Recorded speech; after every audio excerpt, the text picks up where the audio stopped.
নির্বাহী বিভাগের যে মাথা ব্যথা আছে, নাক গলানোর ফাইসলত আছে বাংলাদেশের জুডিশিয়ারিতে, যেটা মাজদার হোসেন মামলার মধ্য দিয়ে 2007-08 আলাদা করা হয়েছে, পৃথক করা হয়েছে কাগজপত্রে, কিন্তু এটা এখনো পুরোপুরি পৃথক হয়নি।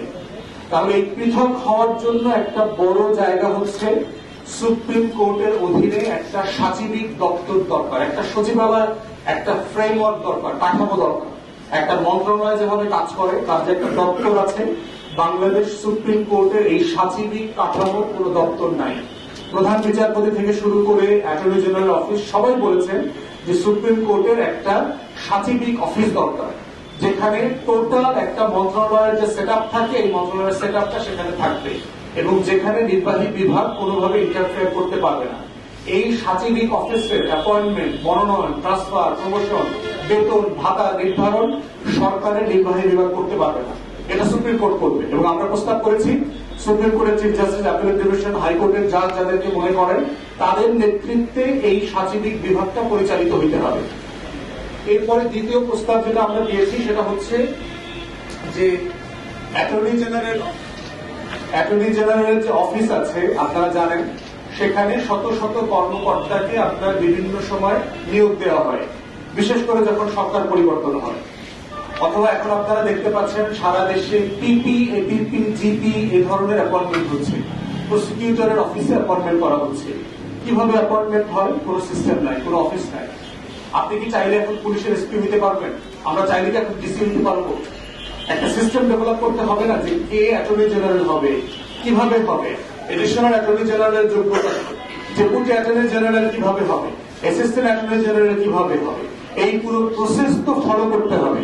এই ফলো করার মধ্য দিয়ে একটা অ্যাপয়েন্টমেন্ট সিস্টেম ডেভেলপ করতে হবে। আমরা একইভাবে দেখতে পাচ্ছি যে এই জুডিশিয়াল অ্যাপয়েন্টমেন্ট গুলোর ব্যাপারে কোন সিস্টেম বাংলাদেশের নাই। এর পুরোটা হয় হচ্ছে ব্যক্তিগত পরিচয়, দলীয় পরিচয়, তদবির, কে কাকে চেনে, কে কোথায় লেনদেন করছে, এগুলোর উপর ভিত্তি করে।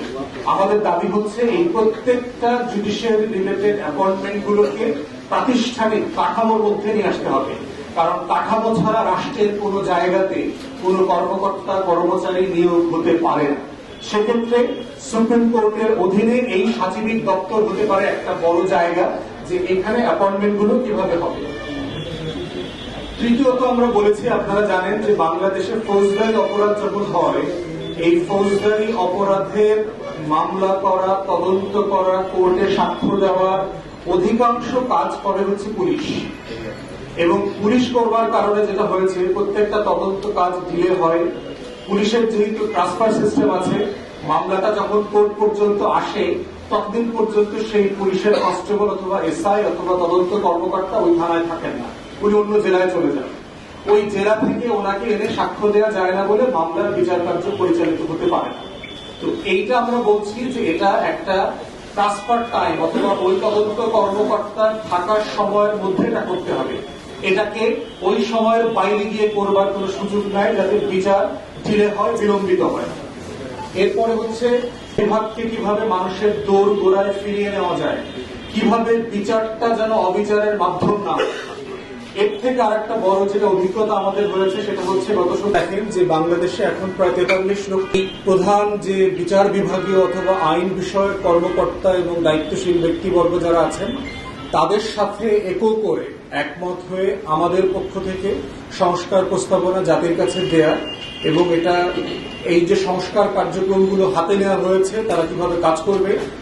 তারপরে আপনারা দেখেছেন যে একজন অ্যাপিলেট ডিভিশনের রিটায়ার্ড সরকার গঠিত হবার পরে যে প্রতিষ্ঠানটার অ্যাপয়েন্টমেন্টটা সর্বজন গ্রাহ্য ভালো হয়েছে এবং সুনামের সাথে হয়েছে বলে আমরা মনে করছি, সেটা হচ্ছে বাংলাদেশের প্রধান বিচারপতির অ্যাপয়েন্টমেন্ট।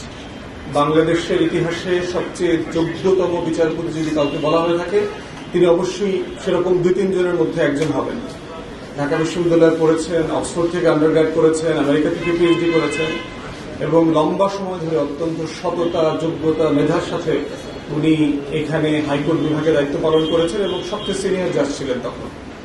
তো তার অ্যাপয়েন্টমেন্টকে ঘিরে আমরা উল্লসিত ছিলাম, আনন্দিত ছিলাম এবং আনন্দিত এখনো আছি। এবং আপনারা দেখেছেন যে উনি শপথ নিয়ে আসার পরে ওনাকে যে রিসেপশন দেওয়া হয়েছে সুপ্রিম কোর্ট বার অ্যাসোসিয়েশনের পক্ষ থেকে, সেখানে তিনি বাংলাদেশের ইতিহাসের এই নবযাত্রা, জুলাই আগস্ট গণ অভ্যুত্থান পরবর্তী যে নতুন বাংলাদেশ দেখবার এবং গড়বার যে আশাবাদ তিনি ব্যক্ত করেছেন, সেটা আমরা দেখেছি। সম্প্রতি আমরা দেখেছি